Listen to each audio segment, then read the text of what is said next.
और यदि उन्हें आपसे दूर नहीं जाना होगा तो कोई भी कथा उनकी स्मृति वापस नहीं ला सकती देवी। यह अटल सत्य है। इसलिए मुझे लगता है कि आपको देवी पार्वती के पास जाकर उनसे इस कथा श्रृंखला को अविलंब समाप्त करने के लिए कहना चाहिए।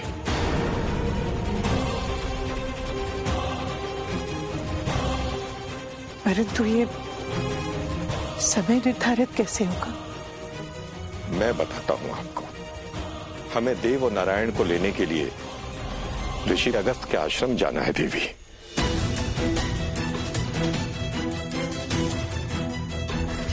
वो दोनों गुरुकुल से ऋषि अगस्त के आश्रम में कब चले गए ऋषिवर?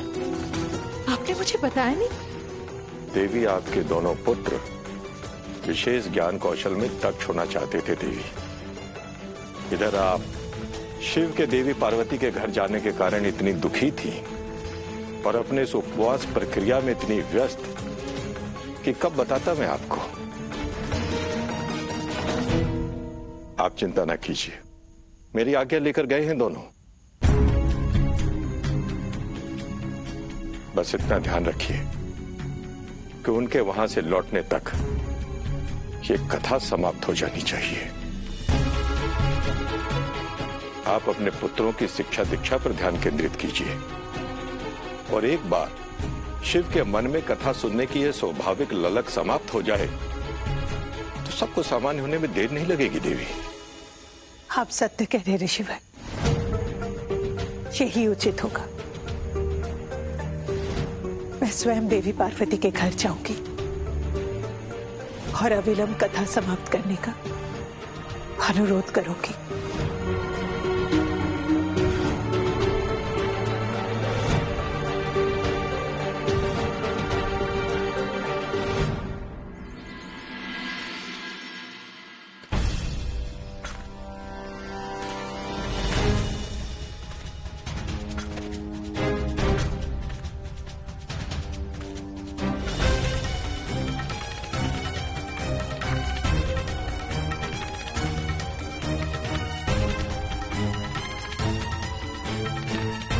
ये तो पुरुषों मित्र का भवन है।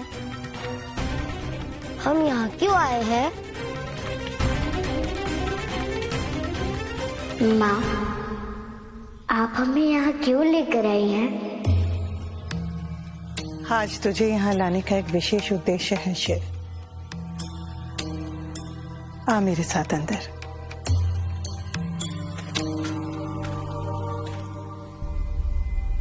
ओम नमः शिवाय। प्रभु आ गए माता।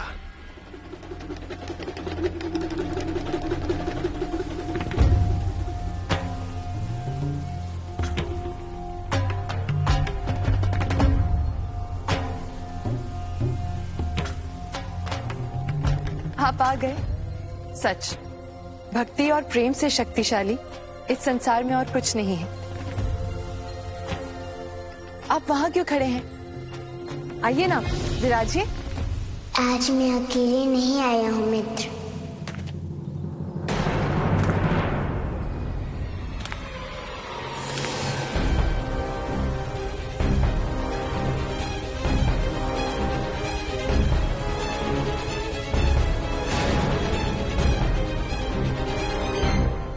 प्रणाम महादेवी।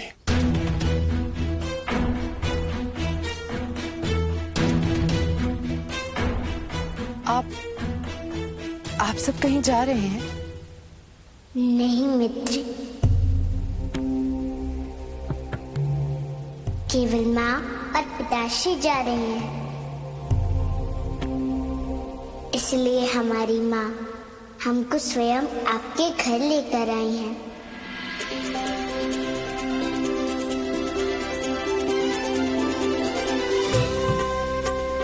सत्य कहा शिव ने।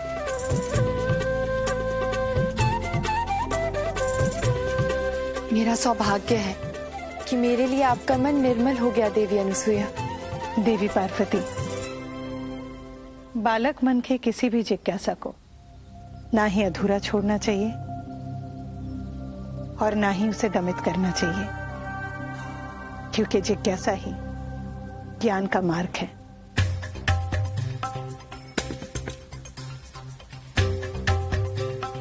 यदि वो मार्ग अवरुद्ध हो जाए तो ज्ञान का मार्ग अवरुद्ध हो जाता है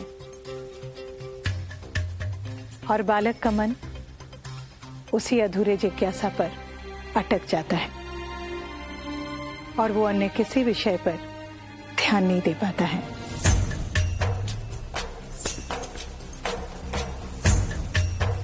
इसलिए आज मैं शिव को स्वयं आपके पास लेकर आई हूं ताकि उसकी जिज्ञासा शांत हो जाए और वो अन्य कार्यों के लिए मानसिक रूप से स्वतंत्र हो जाए।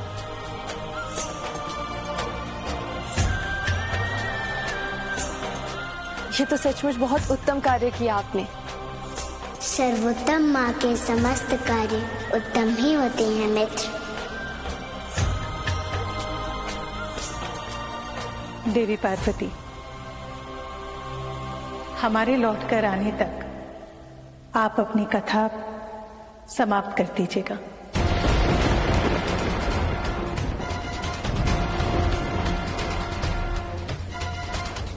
क्योंकि इसके बाद शिव आपके यहां नहीं आएगा।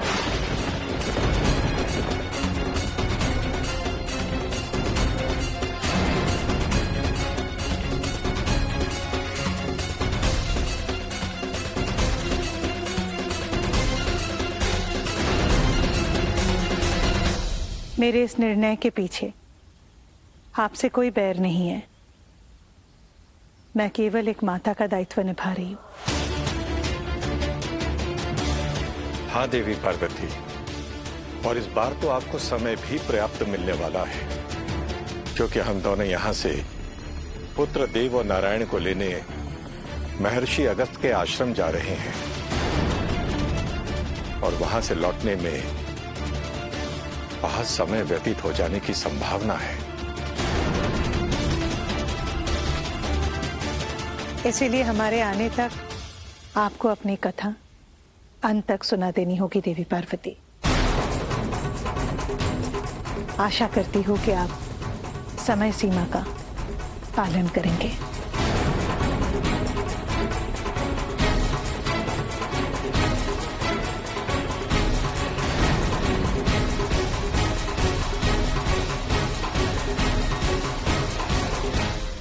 आप मां हैं।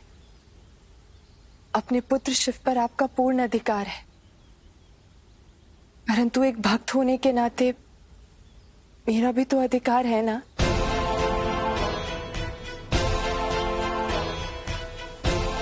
इस प्रकार मित्र शिव से मुझे मिलने पर प्रतिबंध लगाना न्यायपूर्ण भी तो नहीं है ना।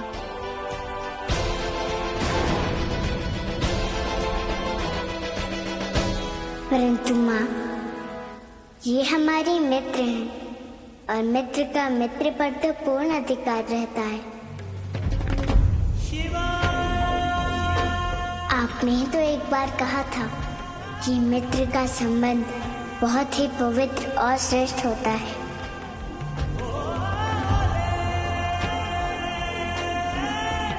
निस्वार्थ और निष्कलुष होता है।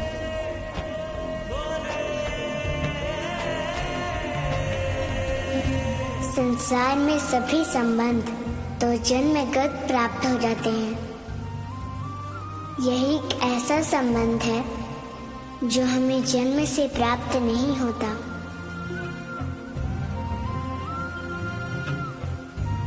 हमें योग्य मित्र ढूंढकर बनाना पड़ता है।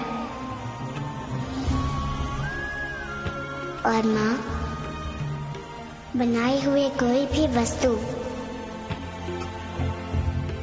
बनाने वाले के लिए तो प्रिय ही होती है ना।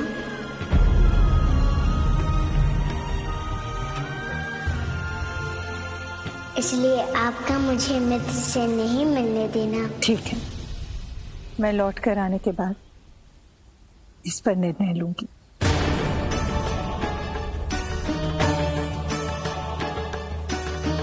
तब तक तुम दोनों को मुझे एक वचन देना होगा। आदेश करिए। हमारे लौट कर आने तक तुम इस भवन से बाहर नहीं जाओगे।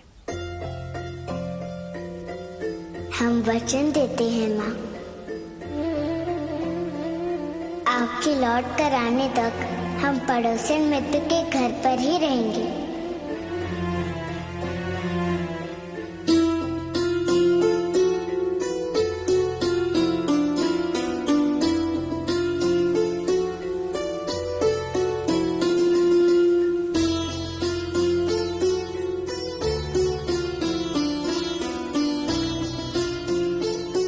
आश्वस्त हुई।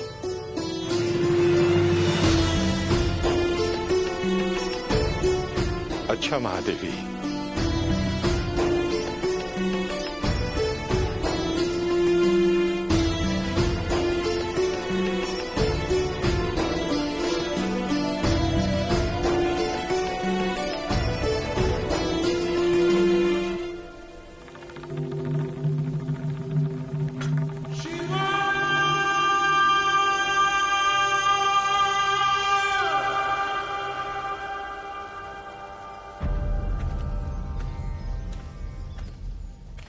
देवी, आज मैं बहुत प्रसन्न हूँ। किस बात के लिए ऋषिवर? आज इतने दिनों बाद देव और नारायण गुरुकुल से घर लौट रहे, इस बात के लिए? हाँ देवी, उस बात की प्रसन्नता तो है ही, किंतु उसके अतिरिक्त प्रसन्नता का एक और भी बहुत बड़ा कारण है। कौन सा कारण? देवी, मुझे लगता है कि आज जो कुछ भी हुआ सर्वथा उचित ही हुआ। देवी पार्वती मोह के जिस पाश में उलझी हुई हैं, कथा को अंत तक सुनाकर वो उस मोह से मुक्त हो पाएंगी। उन्हें इस बात का बड़ा संतोष रहेगा देवी कि जो कुछ भी वो कर सकती थी वो सारे प्रयास उन्होंने किए। अब परिणाम जो कुछ भी हो देवी, कोई कमी नहीं छोड़ेंगी वो। और दूसरा सबसे बड़ा कारण यह है देवी कि हमारे बाल शिव और मूड भी अब मुक्त होकर अन्य कार्यों में अपना ध्यान लगा पाएंगे। शिव के लौटने के उपरांत अब मेरा एक ही लक्ष्य होगा ऋषिवर, शिव को सांसारिकता और व्यवहारिकता का ज्ञान देना। व्यवहारिकता का ज्ञान देना हमारे बाल शिव को? यहां एक संशय है देवी। कैसा संशय? जो संसार से परे है देवी, जो अपने आप में संपूर्ण ज्ञान है, भला उस शिव को आप सांसारिकता का ज्ञान देंगी कैसे?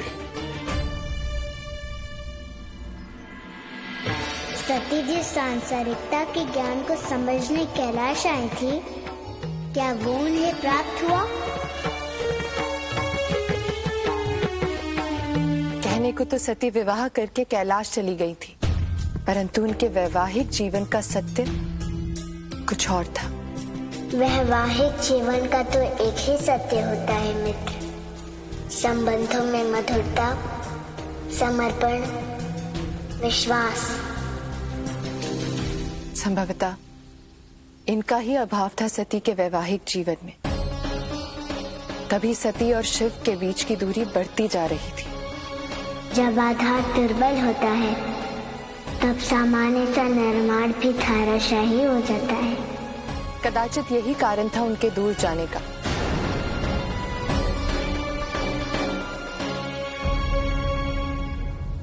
शिव प्रयास कर रहे थे कि सती अपने वास्तविक स्वरूप आदिशक्ति स्वरूप से अवगत हो, ताकि वो अपनी पूर्णता प्राप्त कर सके।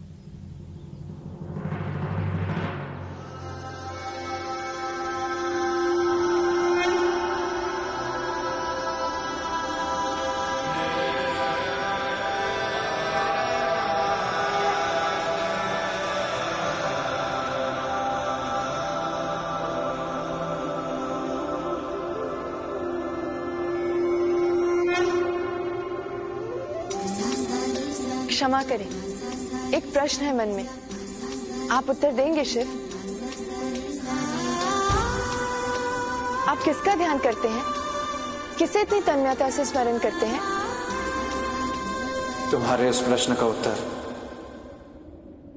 समय आने पर दूंगा सती। तुम्हें प्रतीक्षा करनी होगी। आओ, यहां मेरे वामांग में बैठो।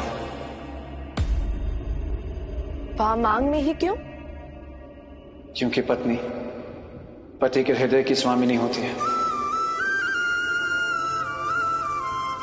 और वामांग और हृदय शरीर के वाम भाग में होता है। इसीलिए पत्नी का स्थान पति के वामांग में होता है। हाँ सती, इसीलिए पत्नी को वामांगी कहा जाता है।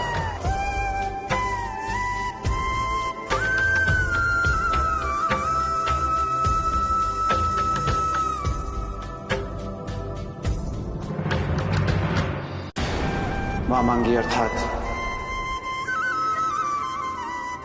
जीवन का मुख्य अंग।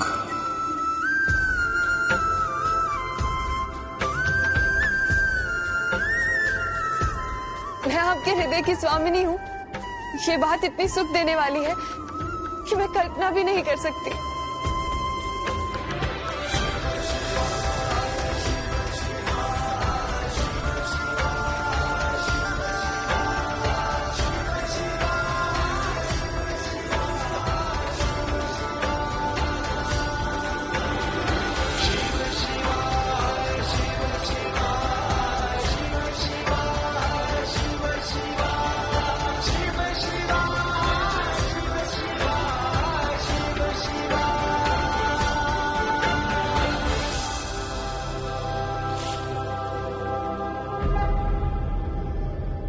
सती, मेरे हृदय की स्वामिनी होने के अतिरिक्त एक और स्वरूप है तुम्हारा, जिससे तुम अभी तक पूर्णतः परिचित नहीं हो पाई हो। आदि शक्ति का स्वरूप।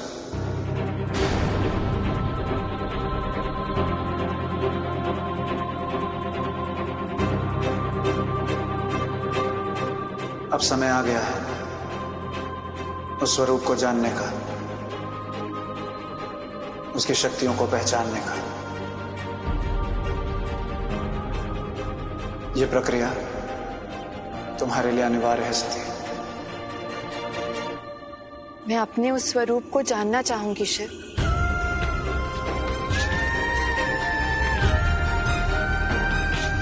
उस स्वरूप को जानने के लिए तुम तैयार हो जाओ। मैं तुम्हारी उस सुप्त चेतना को जागृत करूंगा जो तुम्हारे अवचेतन में अवस्थित है। अपने नेत्रों को बंद करो सती।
अपने नेत्रों को खोलो सती।